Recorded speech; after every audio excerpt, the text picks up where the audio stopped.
man maay Mamadou Sène di directeur école des sciences et techniques de l'ingénieur te ñu koy wax ESTI dama ñëwoon ci turu conseil d'administration bi représenté par monsieur Diallo qui est là pour indi suñu participation c'est-à-dire suñu bokk ci bëri bi nga xam ni état bi ak nation bi yëpp jóg nañu pour xeex suñu ennemi commun bi ñuy wax coronavirus ñu indi ay ndimbal ci ay ceeb ak diwlin ak saabu kenn xamul boole ci benn chèque bu barewul mais loolu lépp pour wane que ni ñu ngi ci wetu état bi pour jàppale leen parce que du combat état rek combat ñëpp la fi ñu toll nii xam ngeen ni école privée yi seen situation xaw na metti mais nee naa leen du lay yi pour bañ a bokk c'est pourquoi suñu administrateurs yi comprendre situation bi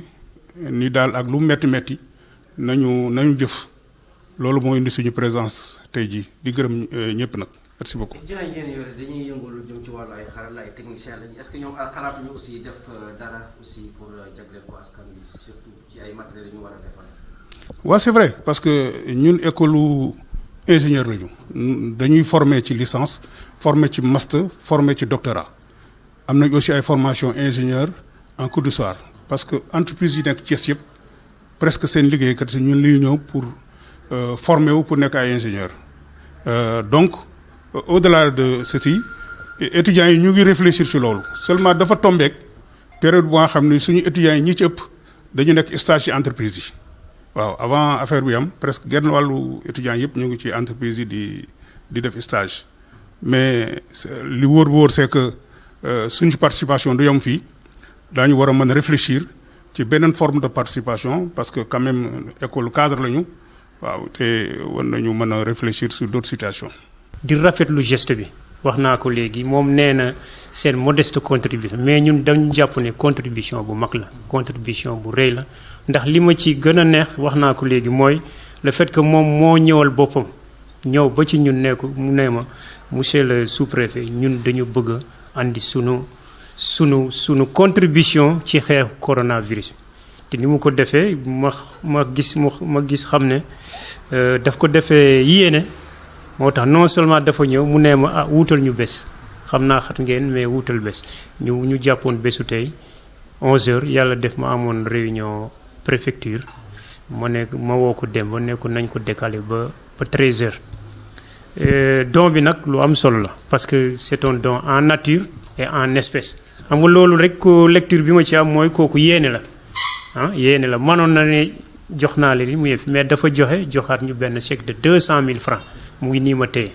donc loolu vraiment wone na ne comme ni ma ko waxee léegi en français école dafay ubbeeku du jàngale kese mais dafay ubbeeku ci milieu bi mu nekk dafay conscient ne mu ngi ci biir askan wi ba de telle sorte que lu dal ci askan bi rek école bi daf ciy dal di ci bokk loolu la monsieur Sène wone voilà comme ni ma ko waxee léegi dund bi dañu jàpp ne ñi ñu war a prioriser pour le moment mooy daara yi déjà le préfet du département xàll na yoon bi commencé na ci yëngatu bu baax a baax ñun dinañ fexe ba ni mu gën a rafetee tamit ñu jéem a seet lii le comité local naka lañ ciy waxtaanee ba mën ko jox daara yi parce que comme ni ma ko waxee léegi xale yi comme feebar bi ni mu bindoo bëggul moo tax ñuy wax confinement te xale yi en général dañuy xëy di yalwaane te ñaanuñu ko yàlla feebar bu gënee li ñoom dañu nekk vecteur moo taxoon nag ñun genre dimbali yi bu ñu leen koy jox dañuy ñaax tamit sëriñ si pour bu ñuy jëfandikoo ñu mën a téye xale yi ci kër gi en attendant au moins lii passé. wax na ko sànq daara yi dafa am ay daara yoo xam ne dañuy jàngi wàcc ak ñi. voilà moo tax ma ne bi ma laajee nombre bi ma ne la bon lim bi sax peut-être mën nañ joxe li mais li wóor te wóor Thiès arrondissement Thiès Sud bëri na daara bi ñu ma yónnee liste yi. dañ ma yónnee une première liste les 2 communes après am ci commune yi ku ne li ñu la yónnee il faut ñu xoolaat ko parce que am na yoo xam ne biñ ci waxtaanee mënuñu leen considérer daara mais yooyu yëpp du man maay décider comité bu ñu toogee dinañ waxtaan ñoom ñi nga xamante ne tamit ñoo gën a xam ruq-ruqaat yi ak daara yi ñu mën a waxtaan ba xam naka lañ koy séddale. encore une fois maa ngi remercier monsieur Sène. Je m'appelle Mamadou Sène, je suis le directeur de l'École des sciences et techniques de l'ingénieur, appelée ESTI. Je viens au nom du conseil d'administration de l'école, représenté ici par M. Diallo, qui est membre du conseil, pour effectivement donner notre participation à l'effort national de lutte contre cette pandémie. Et je viens donc de remettre à M. le président du comité local de Thiès Sud, M. le sous-préfet, des dons en nature que vous avez là, et un chèque de 200 000.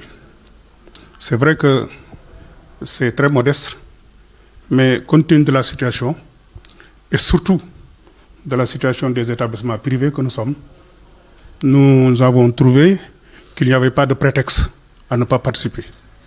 C'est pourquoi nous avons tenu à faire ce geste modeste, mais que nous souhaitons pouvoir faire tâche d'huile au niveau des œuvres que mène M. le sous-préfet dans la localité de Thiès. Tout d'abord, vraiment remercier au nom du comité local de lutte contre la Covid-2019, M. Mamadou Sen et le représentant du conseil d'administration pour le geste de haute portée qu'ils viennent de faire.